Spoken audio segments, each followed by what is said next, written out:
আজকে আমি কাঁকড়া রান্না করব পেঁপে আলু দিয়ে। তার জন্য আমার লাগবে আলু, লঙ্কা, পেঁপে আর লাগবে কাঁকড়া। কড়াইটা গরম হয়ে গেলে বেশ খানিকটা জল দিয়ে দেবো।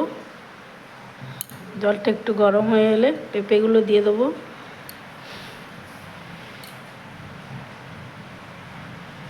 দিয়ে একটু নুন আর পরিমাণ মতো হলুদ আর নুন দিয়ে দেবো।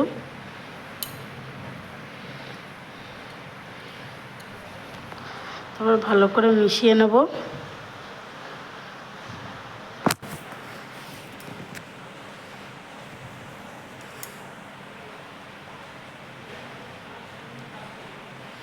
ভালো করে মিশানো হয়ে গেছে। এবার একটা ঢাকনা দিয়ে ঢেকে নেবো। পেঁপেটা সেদ্ধ করে নেব। সেদ্ধ করে আমার পেঁপেটা সেদ্ধ হয়ে গেছে। এবার পেঁপেটা আমি ঢেলে নেব। ওই কড়াইতে জিরে আর গোলমরিচ ভেজে নেব। এতে কোনো মশলা যাবে না, শুধু জিরে গোলমরিচ ভেজে গুঁড়ো করেই দেবো, আর কোনো মশলা লাগবে না।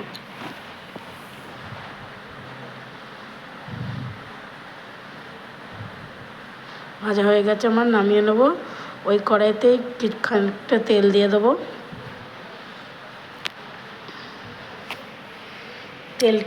তেলটা গরম করে নিয়ে কাঁকড়াগুলো ভেজে নেব।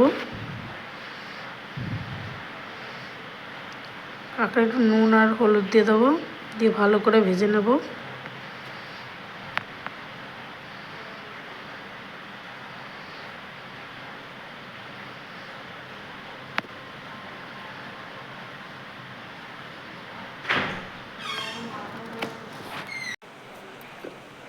ভালো করে ভেজে নেব।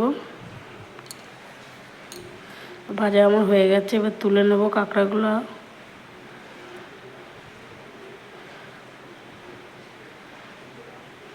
কাঁকড়াগুলো সব তোলা হয়ে গেছে আমার। ওই কড়াইতেই জিরে, তেজপাতা, শুকনো লঙ্কা ফোড়ন দেবো।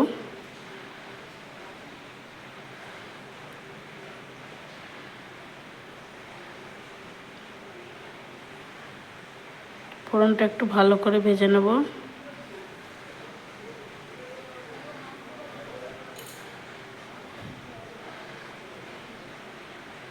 ফোড়নটা আমার ভাজা হয়ে গেছে। এবার সেদ্ধ করা পেঁপেটা দিয়ে দেবো। একটু আস্তে আস্তে দিতে হবে। পেঁপেটা দিয়ে খানিকটু মিশিয়ে নিয়ে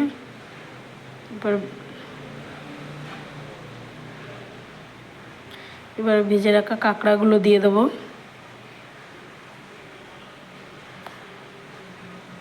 কাঁকড়াগুলো পেঁপের সঙ্গে ভালো করে মিশিয়ে নেব।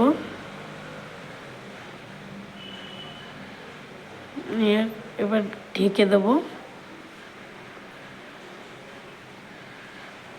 খানিকক্ষণ পরে আমার পেঁপের তরকারি প্রায় হয়ে এসছে। এবার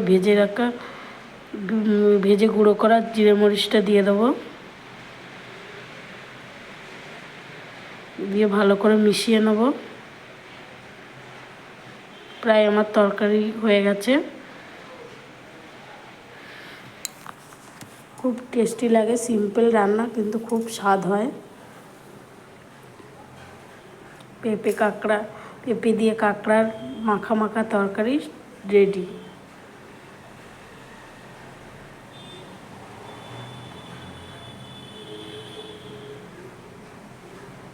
খুব টেস্টি হয়েছিল রান্নাটা।